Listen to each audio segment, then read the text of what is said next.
자, 압도적 뉴스 콘텐츠 3프로 뉴스룸 시간입니다. 안녕하세요, 이주호 기자입니다. 안녕하세요, 권순우 기자입니다. 네, 주말 잘 보내셨죠? 이제 또 힘차게 일주일을 시작할 때가 됐습니다. 예, 오늘도 역시 삼성전자가 3% 오르고 코스피가 1.7% 올라서 비슷한 추세를 보이고 있습니다. 그것보다 더 중요한 주가가 있지 않습니까? 우리나라 산유국 되는 겁니까? 될 것 같지 않습니까, 이거? 자, 주가 한번 먼저 보시죠. 이거 제가 이건 SK잖아요. 했군요. 네, 한국가스공사 가스공사. 한번 보시죠. 이거 이거 아닙니다, 이거. 예. 이거 잘못했군요. 제가 화면 꺼주시고 네. 가스공사 검색해주시고. 다시 한번 한국가스공사 보여드리도록 야, 하겠습니다. 우리나라가 원래 산유국이다가 산유국이 아니게 됐잖아요. 그렇죠. 이게 고갈이 돼가지고. 그렇죠. 그쪽에 있는 그 동해 가스전이 고갈이 되면서 이제 거기서 그 이산화탄소를 묻는 CCS 사업을 하겠느냐라는 얘기를 좀 하고 있는데 한화 에어로에 대한 얘기도 있는데 이것도 오늘 좀 이슈였습니다. 네. 그 한화에서 반도체 본딩 장비 만든다 그래가지고 그 한미 반도체의 독점이 깨지는 거 아니냐. 주가가 많이 떨어졌죠. 그래가지고 이제 한화 에어로가 이제 상장사니까 거기가 오르고 한미 반도체가 좀 내리는 모습도 꽤 반도체 산업에서 화두가 됐습니다. 자, 다시 한번 보여드릴게요. 제가 준비를 초반에 좀 잘못했는데 한국가스공사 주가가 오늘 상한가를 기록했습니다. 이거 거의 한전 상한가 가는 그런 그 정도 아니면은 와 이게 참. 일단 오늘 아침에 윤석열 대통령이 포항 영일만 앞바다에서 대규모 석유 천연가스가 매장되어 있을 가능성이 높다는 물리 탐사 결과가 나왔다라고 밝혔잖아요. 이게 용산 대통령실에서 취임 후 첫 국정 브리핑을 열고 매장 규모는 140억 배럴에 달하는 것으로 추정된다. 이게 그럼 어느 정도 사용할 수 있는 양이냐? 국내 소비량 기준으로는 천연가스로 사용하면 29년, 석유는 한 4년 넘게 쓸 수 있는 규모다. 이렇게 얘기를 하고 있습니다. 그리고 이게 조금 전에 말씀하셨던 이 동해가스전 있잖아요. 예. 이 90년대 후반에 발견된 동해가스전, 그 가스전에 비해서 300배가 넘는 규모라면서 심해 광구로는 금세기 최대 석유 개발 사업으로 평가받는 남미 가이아나 광구 있잖아요. 예. 가이아나 광구 110억 배럴보다 더 많은 탐사 자원량이라고 할 수 있다. 그 가야나 그래서 베네수엘라에서 여기 우리 땅이다 했던 그 가이아나 있잖아요. 오일 메이저들 다 달라붙어갖고 싸우고 그거보다 많은 거군요. 거기서 이제 110억 달러라고 그랬는데 우리나라 지금 그 추정키로는 140억 달러 정도 된다고 추정이 되니까. 석유는 4년밖에 안 되네요. 그러니까요. 가스 29년. 우리나라 어지간히 많이 쓰나 보네.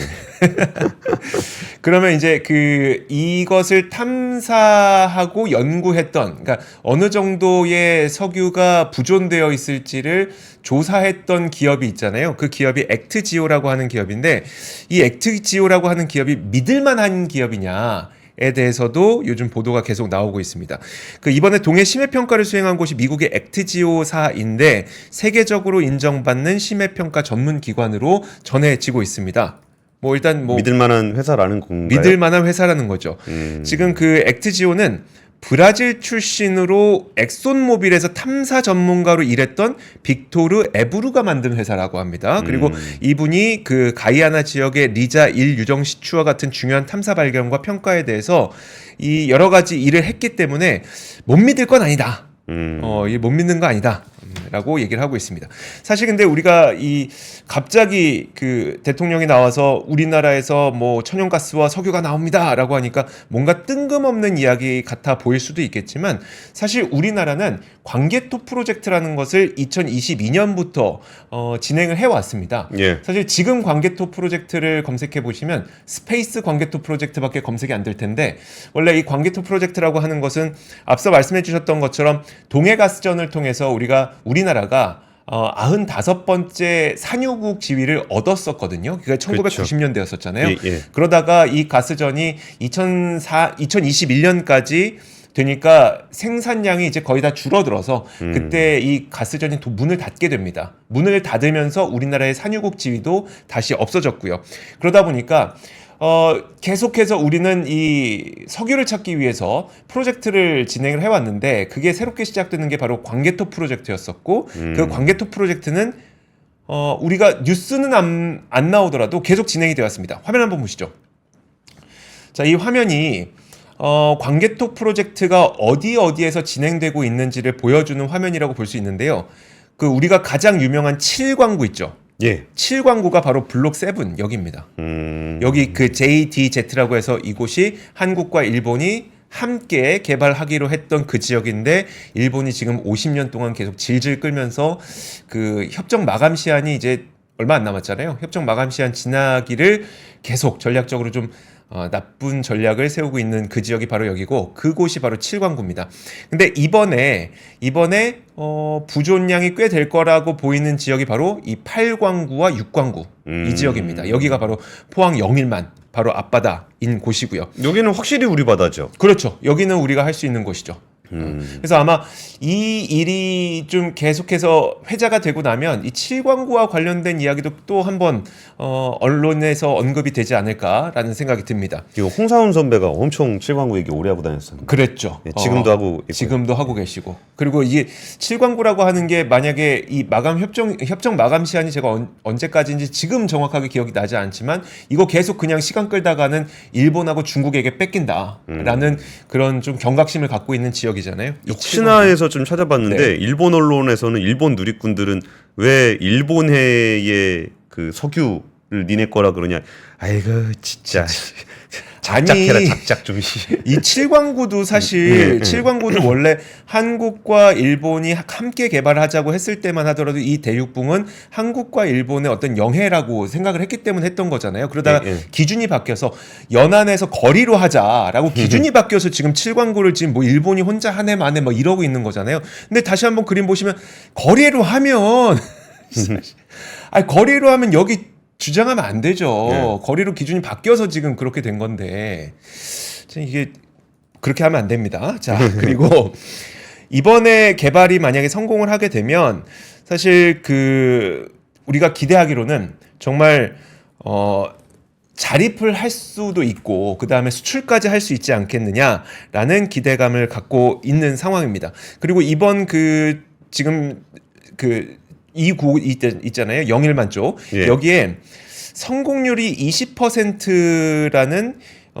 이야기를 들었다고 합니다. 정부에서. 그래서 20% 그러니까 탐사 시추 탐사 성공률을 말씀드리는 건데 보통 한번 뚫어서 거기에서 뭐가 있는지를 보고 실제로 여기에서 그 석유가 나오는지를 보는 그 성공률이거든요. 근데 통상적으로 이 시추 탐사 성공률은 10% 정도밖에 안 된다고 업계에서 얘기를 하는데 지금 성공률 20%라고 정부에서 발표를 했기 때문에 뭐 저는 좀 기대를 해봐도 되지 않을까라는 생각을 하고 있습니다. 그리고 만약에 그러면 예상되는 생산 시점은 언제쯤이냐? 예상되는 생산 시점.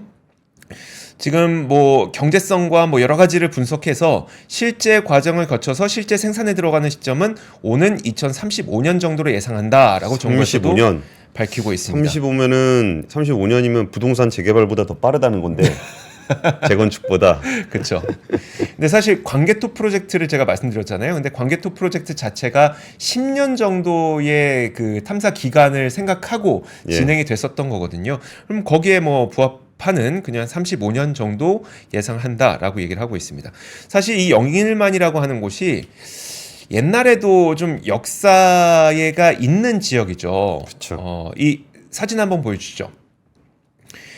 1976년 1월에 박정희 대통령이 이제 박정희 전 대통령이 연두 기자회견에서 지난해 12월 우리 영일만 부근에서 그 이게 양질의 석유를 발견했습니다라고 연두교서에서 발표를 했는데 1년이 지나고 나서 이제 경제성이 없어서 시추를 중단한다라는 발표와 함께 사실 해프닝으로 막을 내렸었거든요. 근데 사실 그때 뭐 이 사건을 떠올리시는 분들 아마 어리신 분들 많이 계시겠지만 이제 그 당시와 비교해서 지금은 탐사, 시추, 그리고 개발에 기술력이 굉장히 발달을 했잖아요. 그래서 만약에 그 당시에 실패했다고 하더라도 지금은 성공할 가능성이 있지 않을까라는 생각도 듭니다. 물론 우리가 너무 설레발치면 안 될 것 같긴 해요. 하지만 과거에 비해서 채굴과 생산 기술의 발달 그리고 또 우리 7광구 때문에 상당히 그 생산성 높은 광구가 좀 필요한 상태잖아요. 그런 걸 봤을 때 우리의 8광구와 6광구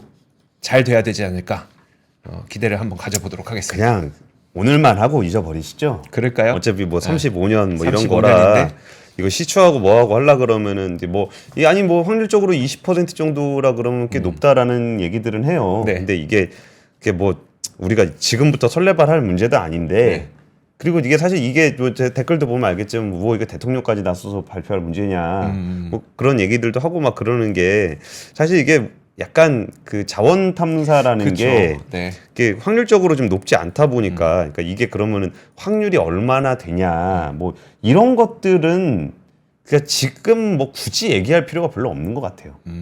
이게 뭐 확률이 20%면 어떻고 25%면 어떻고 그쵸. 이게 뭐 돼야 되는 거지 뭐 그거 지금 아니 오늘만 좀 설레발 치고 그러니까 디김님 기대를 가져보면 안 되나? 아유 가져보면 되죠. 가져도 되죠. 근데 그 기대라는 것을 조금 더 이제 우리가 기대하는 마음 때문에 뭐라 그러는 게 아니잖아요. 네. 여기서 뭐 테마주들 움직이고, 그쵸. 거기서 또 시추한다고 거기서 막 펀딩하고 뭐 거기서 또 돈 땡기고 뭐 이런 사람들 좀 있을까봐 우리가 걱정을 하는 거지. 그래서 뭐 탐사 결과에서 우리 땅에 석유가 나온다 그러면 좋죠. 사실 근데 우리나라는 95번째 산유국이었다. 예. 라는 이야기가 익숙치 않은 분들 분명 있을 거예요. 있죠. 거기 근데 사실 유의미한 상업성을 갖지 그렇지는 못했으니까요. 못했으니까. 네. 근데 어떻게 보면은 그 당시에는 그래도 울산 경남 지역에 있는 가구들이 실제로 동해 가스전에서 생산된 가스로 만든 전력과 그리고 가스를 이용해서 살았었거든요. 그때보다 지금 너무 좀 분위기가 좀 너무 다르면 안 되겠죠? 오히려 그때는 실제 공급을 했었고. 네, 롱앤쇼님 뭘 신나 보여요, 신나 보이기는. 이게 무슨 대한민국 경사 얘기가 아니잖아요. 네, 그쵸. 그러니까 뭔가 그 동해 지역에서 석유 탐사가 발견이 됐다라는 건데 우리가 뭐 이제 석유 탐사 관련, 자원 탐사 관련해 가지고 이제 뉴스를 한두 번 본 게 아니잖아요. 네, 그렇죠. 그러다 보니까 이런 뉴스에 대해서도 좀 그러니까 꼭 이런 문제는 나오냐 안 나오냐의 문제라기보다 더 그 중간에서 해먹는 사람들이 훨씬 더 문제가 되는 것 네. 같아요. 그래갖고 뭐 이거 가지고 뭐 테마주 만들어가지고 또 거기에 뭐 바다에 뭐가 있네, 만에 뭐 돈스코인 나옵니까? 분명히 또 그런 얘기하는 사람들이 있을 거고 또 이제 테마주들 또 분명히 오늘 엄청나게 움직이잖아요. 맞아요. 그러면 또 거기서 뭐 가능성이 어쩌고저쩌고 또 그런 얘기 할 건데 그런 부분들을 좀 조심하는 게 맞는 것 같아요. 여기서 진짜 석유가 나올 거냐 안 나올 거냐를 지금 우리끼리 뭐 논쟁을 한들 뭘 알겠어요. 무슨 소용이 있겠습니까? 그리고 실제로 이제 10년이 지나서 결과 나올 때도 이게 실제로 이제 경제성이 있냐 없냐 가지고 이런 얘기가 나올 거고 근데 우리나라는 항상 그런 부분들이 좀 아쉬운 게 그 자원이라든지 아니면은 저기 뭐 제약이라든지 네. 신약이라든지 이런 데서 끝을 보는 경우가 좀 적어요. 맞아요. 그러니까 꼭 이거 가지고 뭐 이거 좀 한다 그러다가 정작 끝을 볼 수 있는 그 타이밍에 별로 기대가 없습니다. 예를 들면 포스코인터 같은 경우에 뭐 미얀마 가스전 이런 거는 실제로 거기서 가스 많이 캐고 있거든요. 물론 거기 뭐 군부 문제가 있고 뭐 그런 게 있긴 하지만 그래서 우리가 이런 문제가 좀 이렇게 익숙하지 않다 보니까 네. 그러니까 뭐 미국이라든지 이렇게 그 원래 탐사 많이 하던 애들은 이런 거 나오면은 그렇다고 엄청나게 흥분하지도 않아요. 그렇죠. 그러면서 이제 정말 세밀하게 경제성을 갖는지를 끝까지 지켜보면서 이게 거기에 대한 그 투자와 비용을 좀 조절을 하는 것 같은데 우리는 이런 일이 발생하면 그러니까 진짜 정작 해야 되는 일보다는 여기서 뭐 좀 해먹을 거 없나 이런 사람들 기웃기웃거리는 게 있어가지고 언론에서도 이게 뭐 지금 대통령이 발표하는 게 맞냐 틀리냐 네. 이거 사기냐 아니냐 뭐 이런 얘기하는 것보다 이거 가지고 좀 뻘짓거리하는 사람들 좀 못하게 그런 것들을 좀 더 검증을 해보는 게 좋지 않을까라는 네. 생각이 좀 듭니다. 오늘 이 뉴스와 함께 그 뉴스를 뜨겁게 달궜던 최태원 회장 그 이혼 소송 항소심 판결과 관련해서 개인적인 일로 SK 구성원과 이해관계자 모두에게 심려를 끼쳐 죄송하다. SK와 국가경제 모두에 부정적인 영향이 없도록 소임을 다하겠다라고 얘기를 했습니다. SK 설인사옥 그 종로 가면 있습니다. 거기 네. 설인사옥에서 SK 스펙스 추구협의회에 참석을 했어요. 거기에 이제 주로 SK 멤버사들 그 멤버사가 뭔지는 제가 한번 예전에 그 아침 시간에 좀 설명을 좀 드렸었는데 네. 여기에 이제 그 여러 계열사의 CEO들 모인 자리에서 요게 참석을 해서 여기에 대한 얘기를 했습니다. 근데 이게 단순히 이제 이혼 소송이라 그러면은 굳이 CEO들 다 있는 자리에서 할 이유가 없죠. 그렇죠. 근데 이게 아니라 정말 그 SK그룹의 거버넌스에 치명적인 영향을 좀 줄 수 있는 그런 거였기 때문에 주가 차트를 같이 보시면은 야 이거 맞습니까? 일봉입니까? 일봉? 하루 차트죠? 네, 하루 차트요. 예, 그 SK 우로 봐야 됩니다. 제가 보낸 것도 하나 있지 않아요? 아, 이겁니까? 아, 이 정도는 돼야죠. 아, 65%. 예, 65%. 5일 만에 65% 올랐습니다. 네. 그러면서 인터넷 밈으로도 많이 돌았어요. 이것이 진정한 밸류업이다. 이게 뭡니까 이게. 어쨌든 여기서 최태원 회장이 강조하고 싶었던 포인트는 뭐였냐면은 이번 판결로 지난 71년간 쌓아온 SK그룹의 가치와 그 가치를 만들어온 구성원의 명예와 자부심에 큰 상처를 입어 입장 표명이 필요하다고 생각했다라고 네. 좀 얘기를 했습니다. 이 얘기가 뭐냐면 그 서울 고법 가사 2부에서 판결을 낼 때 위자료 20억 원, 재산 분할 1조 3,800억 원을 지급하라고 판결을 했는데 그 배경이 뭐냐면 노태우 전 대통령의 비자금 300억이 SK그룹으로 흘러가서 이걸 가지고 인수를 해서 지금의 SK가 있는 것이다. 그렇죠. 그러니까 SK그룹 전체 지주분의 절반은 아니죠. 35%를 네. 노소영 관장에게 지불을 하라라고 한 건데 그러니까 어떻게 보면은 되게 그 뻘쭘하게 네. 너네가 지금 있는 거는 그때 비자금으로 조성된 자금으로 만들어진 기업이다. 네. 그러니까 그때 정프로님이 그러면은 이게 자기들끼리 나눠 가질 게 아니라 국고로 환수해야 되는 거 아니냐. 뭐 이런 얘기도 좀 했었거든요. 네. 그러니까 이런 부분들에 있어서 그 구성원들의 명예와 자부심에 큰 상처를 입어서 입장 표명이 필요하다라고 좀 얘기를 하게 된 겁니다. 그러면서 그린 바이오 등 사업은 양적 성장보다는 내실 경영에 기반한 질적 성장을 추구하도록 하겠다라는 얘기도 했습니다. 얼마 전에 SK그룹 관련한 얘기를 했었는데 지난 한 3년 동안 엄청나게 많은 투자를 했다가 네. 작년에 반도체라든지 배터리가 굉장히 안 좋은 상황을 겪으면서 기업 전반적인 재무 안정성이 좀 떨어져 있는 상황입니다. 근데 그 안 그래도 재무 안정성이 떨어져 있는 상황에서 이제 거버넌스 이슈까지 발생을 하다 보니까 여기에 대해서 좀 입장 표명이 좀 있었던 것 같습니다. 그러면서 이제 SK그룹 CEO들이 했던 얘기는 이것도 뭐 굳이 그러니까 이런 역사적 일을 가지고 이렇게 뭐가 맞냐 뭐가 틀리냐를 얘기하는 건 좀 어렵긴 해요. 네. 근데 그때 뭘 얘기를 했었냐면은 그 노태우 정부 때 그 제2동통신 사업권을 따냈었던 건 맞거든요.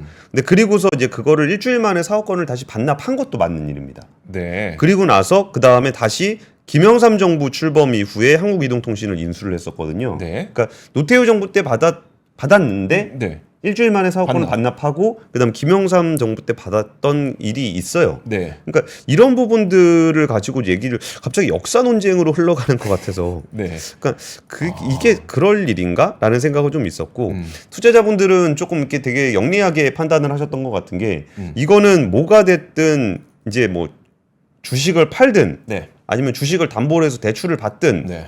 여기서 그 1조 3천억이 넘는 위자료를 지급을 하려면 최소한 어떤 상황이든 배당은 많이 해야 된다. 그래가지고 이제 배당 쪽을 좀 더 많이 주는 우선주가 더 먼저 움직인 것 같습니다.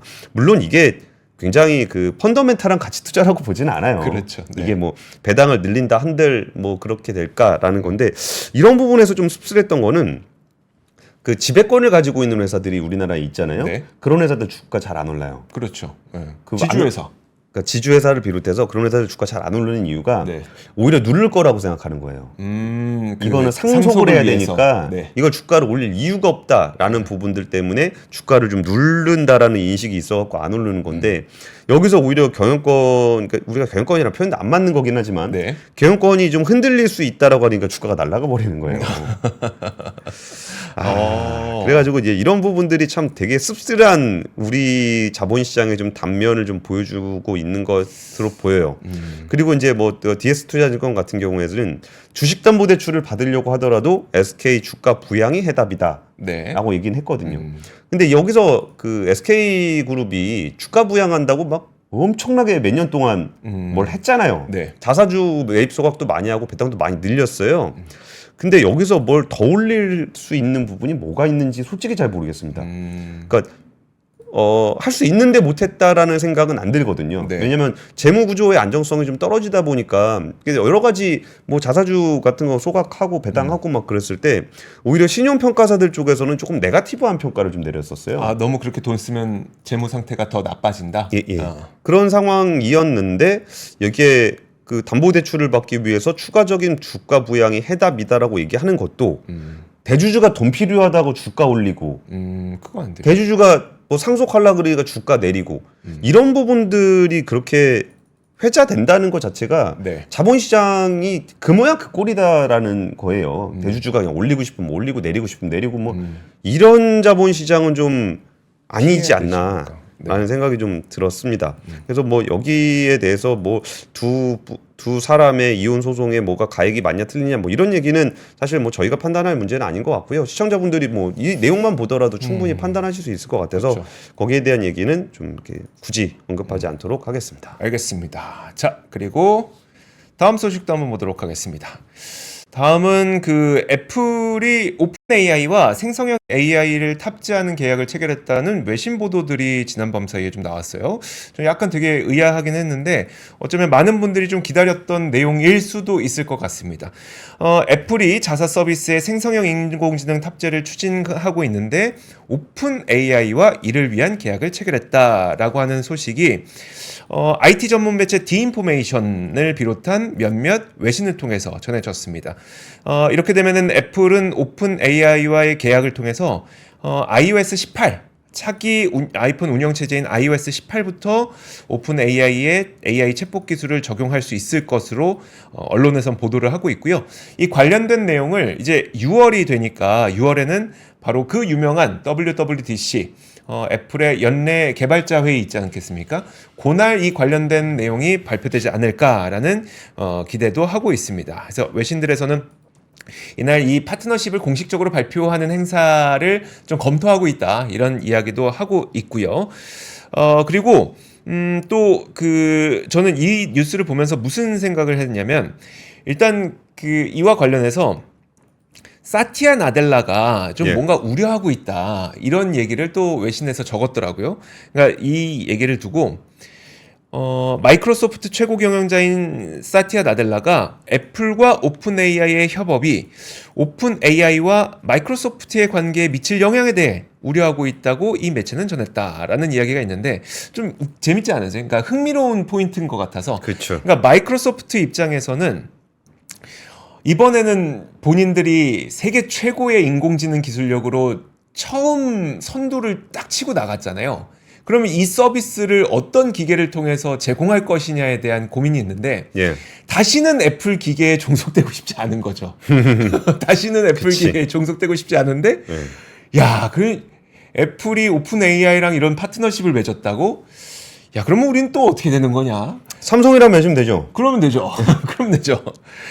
그러니까 결국 이제 또 애플 입장에서는 약간 자신이 있는 거죠. 물론 우리가 인공지능 기술력에 있어서는 니네보다 뒤처진 거 알아. 뭐 구글보다 뒤처진 것도 알아. 하지만 우리는 어쨌든 인공지능 서비스를 제공하고 그리고 소비자가 경험하기 위해서는 기계가 있어야 되잖아. 그 기계는 우리가 갖고 있는데 라고 약간의 자신감이 또 있는 거기도 하고. 그래서 과연 이 어떤 시장 구조가 앞으로 어떻게 변할지는 모르겠습니다만 어쨌든 오픈 AI와 애플이 이 생성형 AI를 탑재하겠다는 이 뉴스는 굉장히 좀 큰 뉴스가 될 것 같긴 합니다. 왜냐하면 또 우리나라에서는 애플의 부품을 납품하는 기업들, 부품사들이 굉장히 많잖아요. 근데 결국은 그 부품사들이 돈을 벌기 위해서는 애플의 제품이 많이 팔려야 되는 거고. 우리는 또 하드웨어 연계성이 많죠. 그렇죠. 하드웨어 연계성이 많고. 근데 그 하드웨어가 잘 팔리려면 애플 기기에 인공지능이 탑재돼야 되는데 이왕이면 굉장히 좋은 인공지능이 탑재되면 좋잖아요. 그러다 보니까 참 우리나라 입장에서 보기에도 뭔가 양가 감정이 드는 그런 뉴스가 아닐까 싶습니다. 어쨌든 제가 봤을 때는 오픈 AI의 인공지능에 탑재돼서 애플 기기가 잘 팔려서 우리나라에 있는 그 부품 업체들이 그 실적이 좋아졌으면 좋겠다라는 바람은 있습니다. 저는 나중에 이게 WWDC에서 좀 어떤 내용이 나올지가 되게 기대가 좀 되고 있는 부분 중에 하나가 이게 이제 삼성이 최초의 그 AI 스마트폰 갤럭시 S24를 냈잖아요. 근데 거기에 들어있는 기능들을 보면은 온디바이스에서 처리하는 거는 번역 정도의 기능이거든요. 근데 오픈 AI 같은 경우는 이제 초거대 모델을 하는 데기 때문에 이게 그 온디바이스로 동작하진 않을 거예요. 그러면 이제 뭔가 애플에서 어떤 기능을 넣게 되면은 이제 저기 데이터 센터로 보내가지고 초거대 모델 처리한 방식으로 이렇게 돌아오게 될 건데 이게 오픈 AI로 데이터 처리하려고 그러면은 그거 되게 비싸거든요. 근데 그걸 애플의 이제 사용자들이 그냥 편리하게 언제나 사용할 수 있는 그런 서비스라 그랬을 때 그 서비스 비용을 어떻게 감당할 수 있을까에 대한 궁금증이 하나 있고 그 데이터 처리를 기기에서 하려 그러면은 그 온디바이스에서 그 AI 반도체가 꽤 좋은 정도의 성능이 나와야 될 건데 그걸 어떻게 구현할 수 있을까라는 부분에서 사실 삼성의 갤럭시 S24가 최초의 AI 뭐 스마트폰이라고 하지만 기능적으로 보면 굉장히 한정적이거든요. 이렇게 서클 투 서치하고 번역하고 이 정도 되는 건데. 그러니까요. 근데 이제 삼성은 원래 좀 어설픈 기술이라도 먼저 내놓는 경향이 좀 있잖아요. 네. 그러니까 진짜 기술적으로 100m 줌 이런 거. 100배 줌, 100배 줌 이런 네. 거 하고 막 그러는데 애플은 오히려 좀 완성도가 높을 때까지 이제 제품을 서비스 출시를 좀 안 하는 경향이 있는데 그것 때문에도 욕을 좀 계속 먹고 있잖아요. 네. 근데 이번에 AI 챗봇 기능을 거의 시리급으로 한다? 이게 어느 정도로 구현해낼 수 있을지가 굉장히 궁금합니다. 그렇죠. 이게 그 초거대 모델의 데이터 처리량이 엄청나게 크기 때문에 그거를 그 완성도를 따지는 애플이 어느 정도까지 좀 보여줄지도 우리 전 세계적인 AI 산업에 큰 화두가 되지 않을까 싶습니다. 그러니까요. 자, 상장사 인적 분할 시 자사주 신주 배정 금지. 상장사 인적 분할 시 자사주 신주 배정 금지. 와, 이 뉴스 헤드라인 보고서 와, 이거 아직도 있었어? 그러니까요. 진짜 지긋지긋합니다. 이게 인적 분할 이 내용 굳이 길게 설명을 좀 안 드릴게요. 이제 못하게 한다 그러니까. 이게 이른바 대주주가 그 분할이라는 방법을 이용해서 돈 한 푼 안 들이고 지분율 높이는 전형적인 패턴이었거든요. 그렇죠. 뭐 거의 모든 기업이 써먹었습니다. 네. LG, SK, 뭐 현대중공 다 했습니다. 다 인적 분할할 때 자사주에다가 신설법인 주식 배정한 다음에 이른바 오죽하면 자사주의 마법이라는 표현까지 썼겠어요. 근데 금융위원회가 이 같은 내용을 다 본 자본시장법과 금융투자에 관한 법률, 그러니까 자본시장법 시행령을 그 입법 규정 변경 예고를 했답니다. 3분기부터 적용이 된다는데 와 진짜 이거 수년 전부터 우리나라 대기업들 다 해먹던 방식인데 그렇죠. 이거를 이제서야 사라진다라고 못하게 한다라는 거 보고서 이게 얼마나 우리나라 거버넌스계 그러니까 이거는 거의 막차 태워주려고 이거 이번 차 막차입니다. 우리 애호망님 오늘 들어오셨나요? 애호망 오늘 막차입니다. 그 얘기 네. 매일 하시는 분 계시던데. 네. 그러니까 요즘에는 그 자사주 마법 이 방법을 웬만큼 좀 쳐다보고 있는 기업들은 스스로 안 썼잖아요. 이미 막차 다 사람 다 타고. 그러니까 이거 이렇게 느려서야 되겠습니까? 이게 자본시장에서 좀 문제가 있다라고 좀 누구나 공통적으로 지적하는 부분, 그쵸. 명백하게 주주권익을 침해하는 부분임에도 불구하고 이걸 이제 와서 바꾼다는 게 너무 좀 느리다라는 생각이 들고요. 그러니까 이게 막 어떤 이해관계의 상충이라는 게 그 대주주의 상속 말고는 아무 이유가 없는 문제예요. 네. 근데 지금 뭐 제노님이 주요 대기업 상속 다 끝났으니까 하나 보네. 저런 시니컬한 반응이 나올 수밖에 없는 겁니다. 없죠. 이러니까. 할 거 다 해놓고서 이제 와서 한다 그러니까. 네. 근데 이번에 GS 리테일이 파르나스 호텔 인적 분할 또 한대요. 그러면서 이제 그 이렇게 복합 기업으로 돼 있다 보니까 뭐 가치가 잘 인정 못 받는 것 같다 그래서 네. 상장 분할하려 그러는 것 같은데 여기가 자사주가 1.2%가 있었답니다. 그리고 이걸 전량을 소각했다라는 기획도 같이 발표를 하면서 오늘 GS 리테일 주가가 14%또 올랐어요. 소각하니까. 네. 자사주는요. 진짜 가지고 있을 필요가 없는 그렇죠. 거예요. 그러니까 자사주가 내가 나를 사는 거잖아요. 네. 그러니까 내가 나를 사는 주식을 뭐하러 그렇게 오래 가지고 있어야 됩니까? 그쵸. 이게 뭐 누구랑 합병을 한다거나 그럴 때 필요에 의해서 잠깐 사 모았다가 수합을 하고 이럴 때 필요할 수는 있어요. 그러니까 증자를 해서 할 거 아니면 제가 자사주 소각해서 하게 되면은 이제 뭐 좀 뭐라 그럴까 다일루션 희석 주가 희석 안 되게 하는 차원에서 필요할 수는 있는데 이거를 주구장창 들고 있어야 되는 이유는 정말 1도 없는 겁니다. 그쵸. 그래서 자사주에 대한 그 소각을 의무화하지 못한다고 한다면은 자사주 왜 들고 있는지에 대해서 지속적으로 공시를 하면서 이거 왜 안 하는지에 대해, 그러니까 소각 안 하는지에 대해서도 계속적으로 얘기를 해야 되는 겁니다. 이게 자사주 소각은 무슨 대주주가 무슨 시혜를 베풀듯이 하는 게 아니고 총 주주 이익 환원율에서 배당하고 같이 해서 이게 돈을 이만큼 벌었으니 주주 환원 이만큼 할 겁니다. 그래서 하는 거지. 그냥 짱 박아 놓고 있다가 자기 필요하면 100개 사갖다 주고 아니면 주주들 뭐라 그러면 조금 소각해주고. 그러네요. 지금 약간 느낌이 내가 은혜를 베풀 터이니 자사주를 소각해 주겠노라 이런 느낌이네요. 그러니까 그렇게 인식하면 안 되는데. 예, 그런 것들에 대한 인식이 좀 개선이 돼야 되고 어쨌든 이번에 1.2% 소각하는 거 보니까 시대가 변하긴 변했다. 네. 이거 왜 소각을 그동안 안 했었냐면은 지 거라고 생각하니까 그런 거예요. 그러네. 그러니까 이거를 인적 분할할 때 그거 소각하면은 아깝죠. 그렇죠. 네. 있는 거를 왜 없애? 네. 본인 건데. 그렇죠. 근데 본인 게 아니니까 없애도 상관없다는 거예요. 그래서 이런 부분들은 시장에서도 좀 많이 인식을 할 필요가 있고 제도적 개선이 이제라도 이루어져서 다행이다. 라고 하기에는 좀 진작했어야지. 그러네요. 자, 단신 몇 가지 한번 보도록 하겠습니다. 예. 첫 번째는 사실 제가 뭐 그 제목을 준비한 거는 경력 단절로 출산과 육아 후 기혼 여성들의 일자리 질이 하락하더라라고 하는 건데 뭐 이거는 저는 사실 이 내용보다는 뭘 전해드리고 싶었냐면 오늘 전 세계에 흘러나온 여성들의 이야기를 좀 전해드리고 싶었던 거예요, 사실. 그래서 이 뭐 팩트만 먼저 전해드리면 일단 그 4월 기준으로 여성들의 단순 노무직이 6.4% 늘어난 반면 같은 기간 남성들의 단순 노무직은 3.9% 줄었다는 거죠. 그러니까 여성분들의 단순 노무직이 많이 늘어나고 있다는 걸 말씀드리는 거고, 그리고 단순 노무직을 이제 그 종사상 지위별로 보면 어떤 종의 그 일하고 계시는지를 보면 미혼 여성이 주로 임시 일용직에서 60.8%로 가장 많이 일하고 있었는데 이게 기혼으로 넘어가게 되면 어떻게 되냐면 제조업, 사업시설관리, 보건사회복지서비스업, 숙박음식점업 이렇게 달라진다는 거예요. 다양하게. 그러니까 대부분 그 기존에 있었던 그 미혼 여성분들이 아이를 낳고 출산하고 나서 다시 일자리에 뛰어들려다 보니까 굉장히 좀 그 뭐라고 할까요? 제조업, 그 다음에 사업시설 관리 이런 것도 공공 일자리잖아요.